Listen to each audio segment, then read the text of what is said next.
তো আপনার উপরে আরো পটা আইছে যে আজমলের লগ ছাড়ার কারণে আপনি ধ্বংস হয়েছেন, মানে পলিটিক্যাল ক্যারিয়ার আর আপনার খারাপ হয়েছে আজমলের লগ ছাড়ার কারণে। আপনার প্রশ্ন হইল আপনি রাজনীতিটা কি বিরতি নিছেন না বিদায় নিছেন কি ওটা কথা।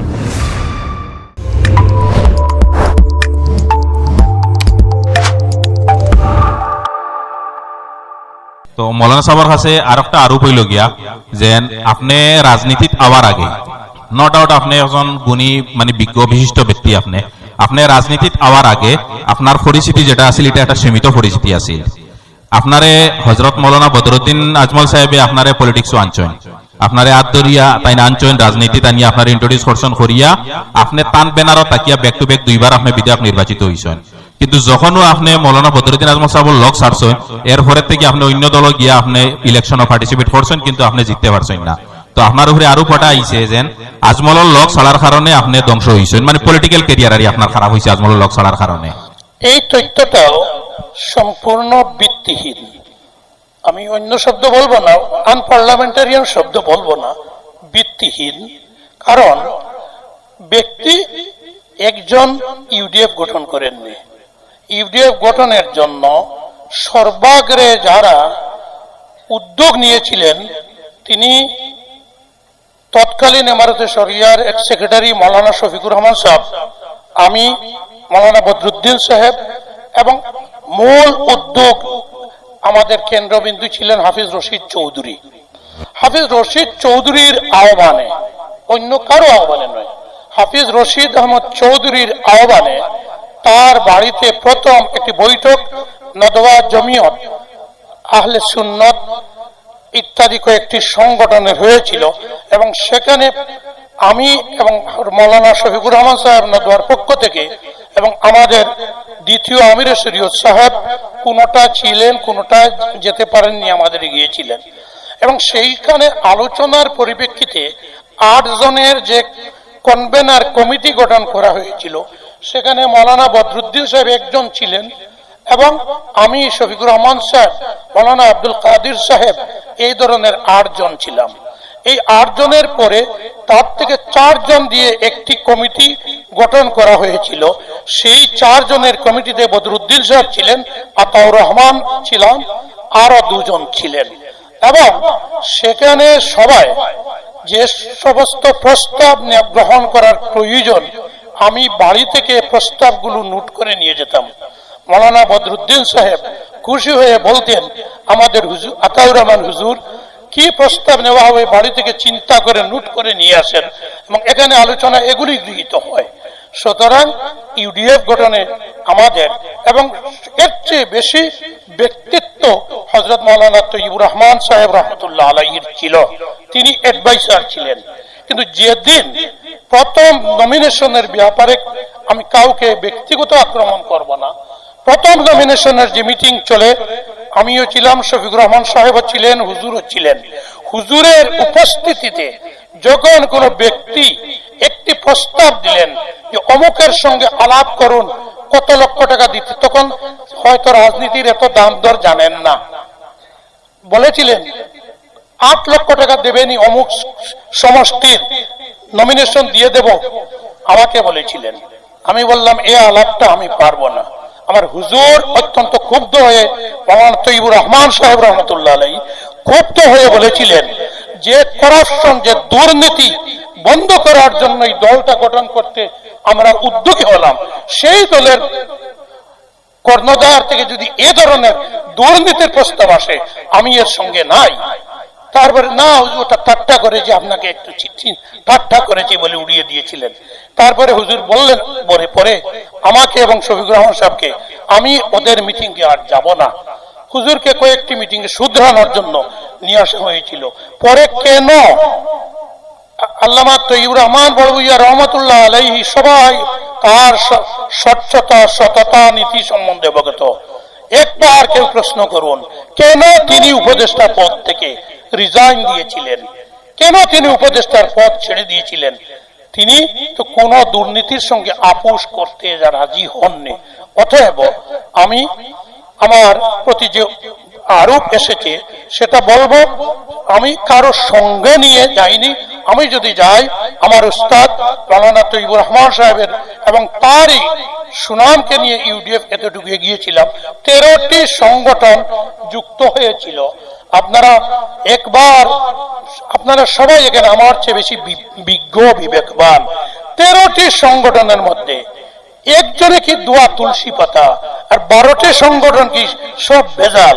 কেন 12টি সংগঠন সরে গেল? একবার দয়া করে সেই প্রশ্নটা নিজের মনে করুন, এবং তার অনেক কিছু আলোচনা বের হয়েছে, সেখান থেকে এই প্রশ্নের উত্তরটা পরিষ্কার হয়ে যাবে। এবং আমি আরেকজন এক্স এমএলএ আছেন, তিনিও বারবার খোলাভাবে বলেন তিনিও টাকা দিয়েছেন ইত্যাদি ইত্যাদি। আমি বলবো, যদি কেউ সঠিক তথ্য গ্রহণ করতে চান, ইউডিএফ এর যতজন প্রাক্তন এমএলএ আছেন দয়া করে তাদের সঙ্গে একবার দেখা করে বলে আপনার কথাটা বলবো না, কেন আপনি সরে গেলেন জিজ্ঞেস করলে যেটা সমস্ত ভারতবর্ষে স্পষ্ট হয়ে গেছে, সেই ষড়যন্ত্র সেগুলি আপনারা নিজেরাও জানতে পারবেন। ধন্যবাদ। ধন্যবাদ। তো নেক্সট কোয়েশ্চন, আমি প্রাক্তন বিধায়ক আতাউর রহমান মাজার ভাই সাহেবের কাছে একটা প্রশ্ন করতে চাই। 2015 ইংরেজিতে তৎকালীন তরুণমুখী সরকার মাদ্রাসার টেটের মাধ্যমে মাদ্রাসা চাকরি দেওয়ার ঘোষণা করেছিল। তখন কয়েকজন ছাত্র মিলে কোর্টে মামলা করেছিলেন। সেই মামলায় আপনি ইনভলভ ছিলেন, মুখে মুখে শোনা যায়। সেই মামলার কারণে আজকে কয়েক হাজার মাদ্রাসার পড়ুয়ারা চাকরি থেকে বঞ্চিত হয়েছে। তারপর 2016 ইংরেজিতে বিজেপি গভর্নমেন্ট আসার পর তখন এই মামলার কারণে হাইকোর্ট রায় দিয়েছিল যে মাদ্রাসা টেটের পক্ষে, কিন্তু সেই টেটের বিপক্ষে আপনিও ছিলেন। সেটা নিয়ে স্যার আমি আপনাকে বলছি। আপনি যে প্রশ্নটা করেছেন, আপনি বলেছেন লোকমুখে শুনতে পেরেছি, ওই একই কথা, তার কোনো ভিত্তি নেই। অনেক জায়গায় এভাবে লোকমুখে শুনে আমার বিরুদ্ধে যথেষ্ট সমালোচনা হয়েছে। আসামের মধ্যে রঙ্গিয়া সহ কয়েকটি থানায় মোকদ্দমা করা হয়েছে আমার বিরুদ্ধে। আলহামদুলিল্লাহ, আপনাদের দোয়ায় কোনো থানায় আমাকে গিয়ে উপস্থিতি দিতে হয়নি। পুলিশ তার পক্ষ থেকে ইনভেস্টিগেশন করে এফআইআর করে দিয়েছি। উকিল সাহেব আছেন, বুঝতে পারছেন, এফআইআর করে দিয়েছি। তো সেই সময়ও হাইলাকান্দিতে একজন ছেলে ওই মাদ্রাসার টেটের আমার বিরুদ্ধে খুব অশালীন ভাবে ফেসবুকে বা ওই সোশ্যাল মিডিয়ায় মন্তব্য করতে যাচ্ছিল। আমার একটা অভ্যাস আগে থেকে, আমি কোনো সমালোচকের জবাব দিতে যাই না, কোনো সমালোচককে আমি ঘৃণা করি না, সমালোচককে আমি ওয়েলকাম করি, যে আমার কোনো ত্রুটি বিচ্যুতি থাকলে তার কাছ থেকে জানতে পারবো। হাইলাকান্দিতে গেলাম একদিন কোন এক কাজে, সঙ্গে ছিলেন বদরপুর এনসি কলেজের প্রফেসর ডক্টর মৌলানা ফজলুর রহমান সাহেব, হাইলাকান্দি এসএস কলেজের প্রফেসর ডক্টর মৌলানা নিজামুদ্দিন সাহেব, হাইলাকান্দির একজন স্কুল টিচার মুজিবুর রহমান। বসেছিলাম হাইলাকান্দিতে মৌলানা মাসুক আহমদের ঘরে, একটু আলোচনা চলছিল। তখনই এই মুজিবুর রহমান একটু সাহস করে বলল, হুজুর এরা তো মরুয়ত করে বলছেন, আমি বলছি আপনার বিরুদ্ধে অভিযোগ, আপনি সেই ছাত্রগুলার কেস সাপোর্ট করছেন। বলছে কে? অমুক। এবং আপনারা দেখবেন আমার আজ পর্যন্ত ফেসবুক দেখার আমার সুযোগ নেই, আমি এই মোবাইল দ্বারা চলি, ফেসবুকও নেই, হোয়াটসঅ্যাপও নেই। সুতরাং বলল আপনার বিরুদ্ধে মারাত্মক অভিযোগ। আমি বললাম, শুনো, অভিযোগ আনছে, একদিন ভুল বুঝবে, ক্ষমা চাইবে। কারণ আলগাপুরে যে ৬-৭ জন, এখনো পত্রিকার ফটো আছে আমার কাছে, যে ৬-৭ জন পত্রিকায় ফটো দিয়ে আমার বিরুদ্ধে অভিযোগ করে বলেছিলেন, আমাকে গ্রেফতার করার দাবি করেছিলেন। ৩ দিন পর আমি গৌহাটিতে গেছি, এরা গৌহাটিতে গিয়ে অ্যাসেম্বলি হোস্টেলে আমার 2 পাও জড়ো করে ধরে সবাই মাফ চেয়েছিল, বলেছিল হুজুর আমরা না বুঝে আপনার বিরুদ্ধে এই সমস্ত অভিযোগ এনেছিলাম, আপনি মাফ করে দেন। আমি বললাম, তোমরা বাবা যখন হাইলাকান্দিতে আমার বিরুদ্ধে অভিযোগ করছো, যেই মুহূর্তে আমি শুনতে পেরেছি তখনই আমি অন্তর থেকে বলেছি, আল্লাহ আমি ওদের মাফ করে দিলাম, তুমিও মাফ করে দাও। আমার নবীজি আল্লাহ তাইফের মাঠে বলেছিলেন। সুতরাং এটা আমার মনে নেই। কিন্তু তারা বলল, ফজলুর রহমান নিজামুদ্দিন সাহেব, যে না, আপনার সব কথা এরকম মানা যায় না। ওই ছেলেটার বাড়ি নিকটে আছে, মুজিবুরকে বলল তাকে নিয়ে আসো। মুজিবুর বাইক নিয়ে গিয়ে তাকে সঙ্গে নিয়ে এসে জিজ্ঞেস করলো, তুমি এই হুজুরের বিরুদ্ধে এত অশালীন অভিযোগ কেন করছো? আমি শুনেছি হুজুর নাকি ওই ছাত্রদের কেসে সাহায্য করেছেন। কার কাছ থেকে শুনেছো? লুকামুখে শুনেছি। তখন তারা চাপিয়ে ধরলে বলল, আমার কাছে কোনো প্রমাণ নেই, লুকামুখে শুনেই আমি বলেছি।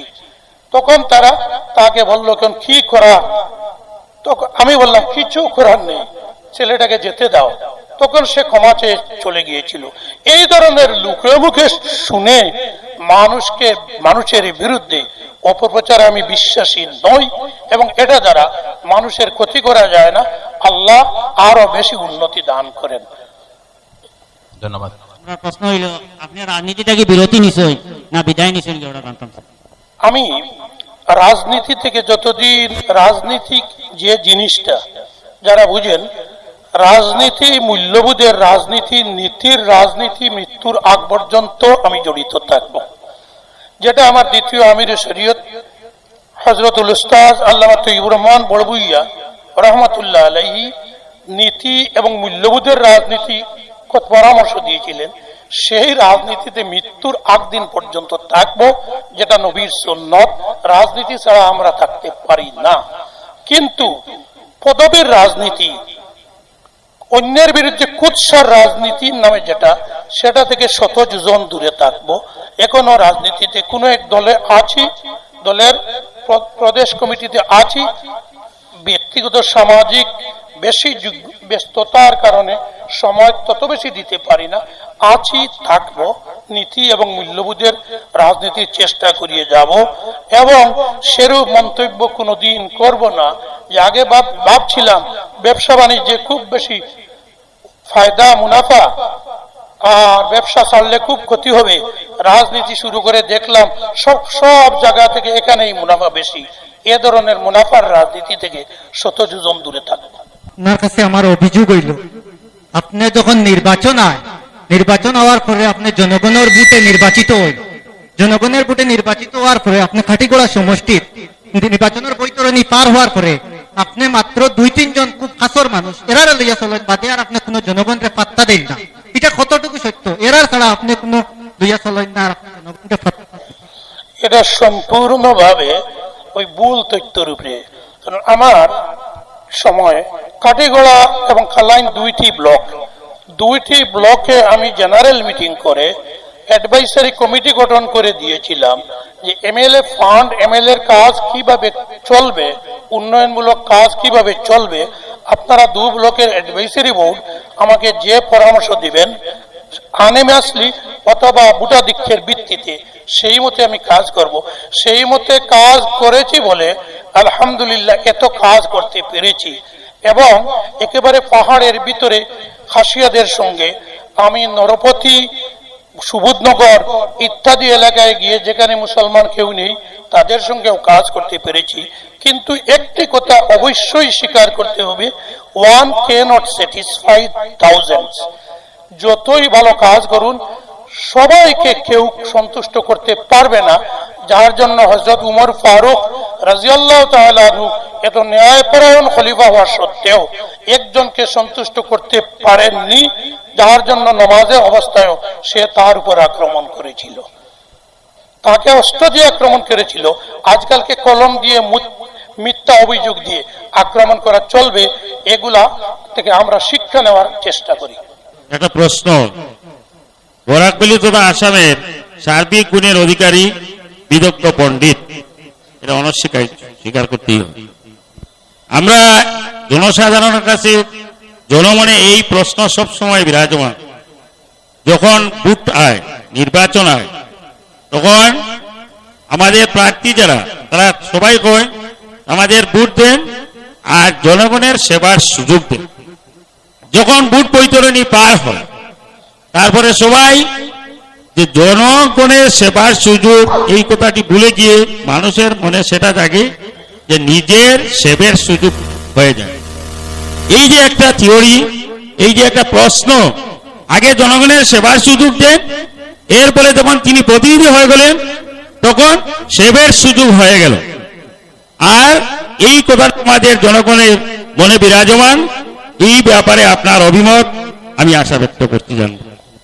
আমি অন্য জনপ্রতিনিধির পক্ষ থেকে উত্তর দিতে পারবো না, তবে একটি কথা আগেই বলেছি, একজনে লক্ষাধিক মানুষকে সবাইকে সন্তুষ্ট করতে পারে না।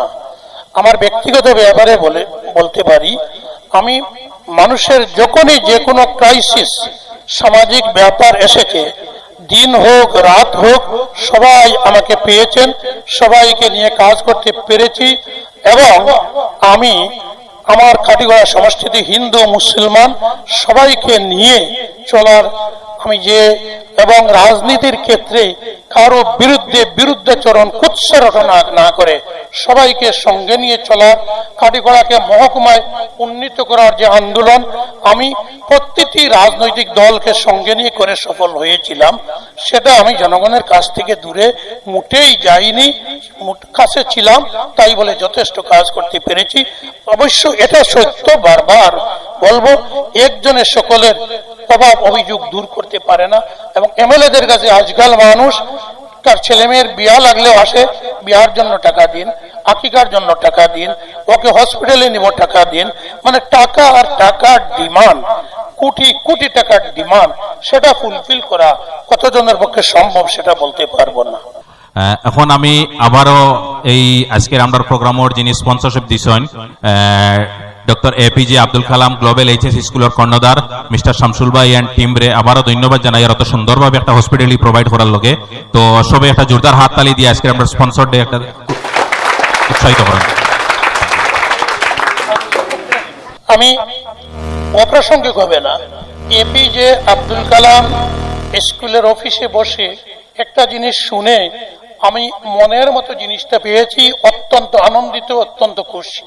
আপনারা জানেন আমিও একটি সংগঠন, কেউ বলেন স্যার আপনি তো এখন এমএলএ নয়, খুব অবসর, কিন্তু দেখি এমএলএ হিসেবে যতটা ব্যস্ত ছিলাম তার চেয়ে অনেক অনেক বেশি ব্যস্ত। আমি এমারতে শরিয়ানা দোয়াতুত তামিরের জেনারেল সেক্রেটারি হিসেবে ব্যস্ত, ফেকা কাউন্সিলের চেয়ারম্যান হিসেবে ব্যস্ত, নেদায় দিনের এডিটর হিসেবে ব্যস্ত, আরো অনেক কিছু ছোটখাটো একটার ভিতরে আর একটা সংগঠন করে একটু জনসেবার কাজে জড়িত থাকার চেষ্টা করছি।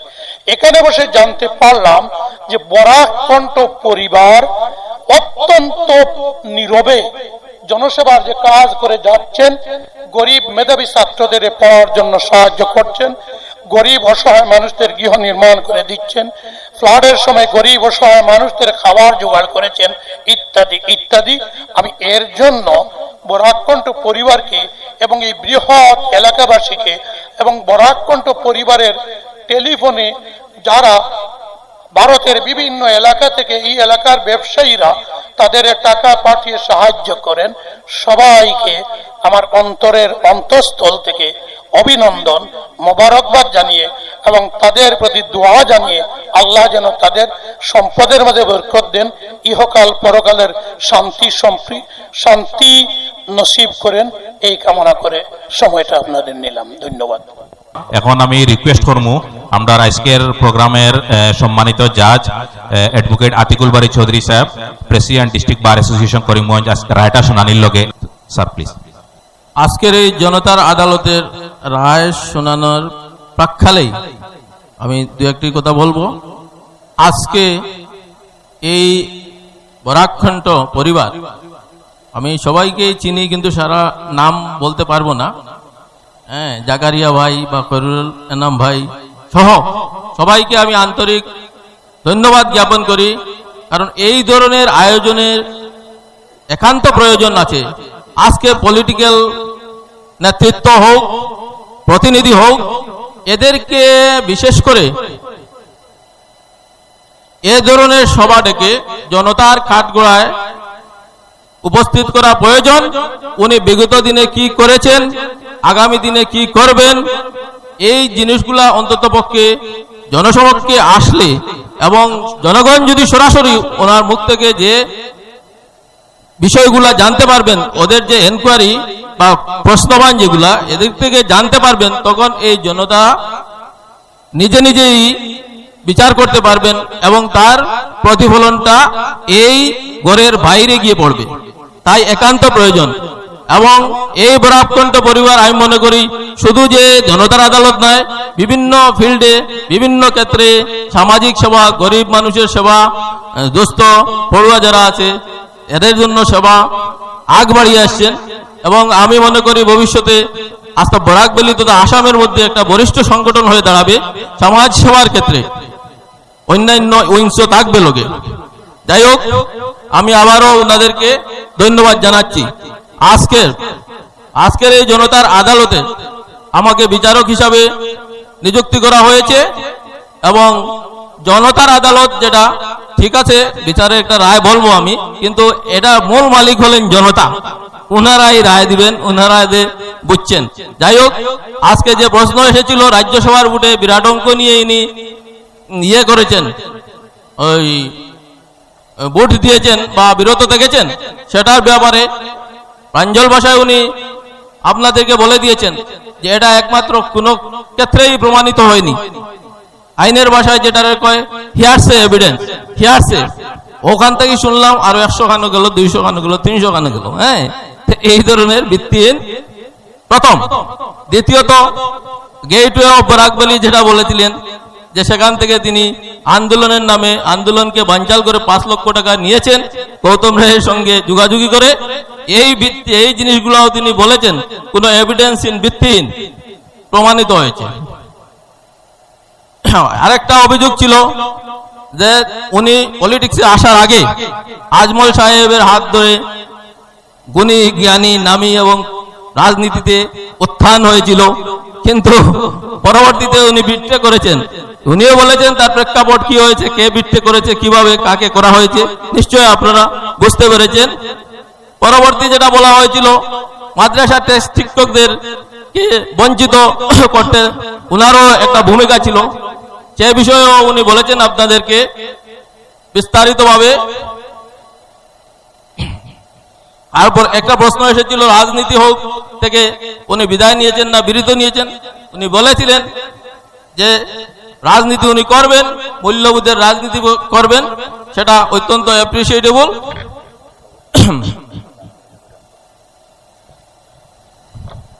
আরেকটি অভিযোগ এসেছিল যে জনগণের ভোট নেওয়ার পরে, অবশ্য সেটা উনি বলেছেন যে জনগণের ভোট নেওয়ার পরে উনি জনগণের সঙ্গে সরাসরি যোগাযোগ না করে 2-3 জন মানুষকে নিয়ে বা 2-3 জন জলাল নিয়ে কার্যক্রম করেন, উনি তারও খণ্ডন করেছেন এবং আপনারা জানতে পারেছেন। আরেকটা অভিযোগ ছিল যে জনগণের সেবা, এই অভিযোগটা অবশ্য সার্বজনীন ভাবে ছিল, সকল নেতৃত্বের উপরে ছিল যে জনগণের ভোট নিয়ে জনগণের সেবা নিয়ে করে নিজের সেবা করা হয়। যাই হোক, উনি বলেছেন যে সবের কথা তিনি বলতে পারবেন না, হয়তো পারে, কিছু ক্ষেত্রে হতে পারে, কিন্তু তার ক্ষেত্রে সেটা নয়। যাই হোক, ওনাকে আজকের এই আদালতে বেইজ্জত রেহা করা হলো এবং ওনাকে মূল্যবান সময় দেওয়ার জন্য ধন্যবাদ জ্ঞাপন করছি।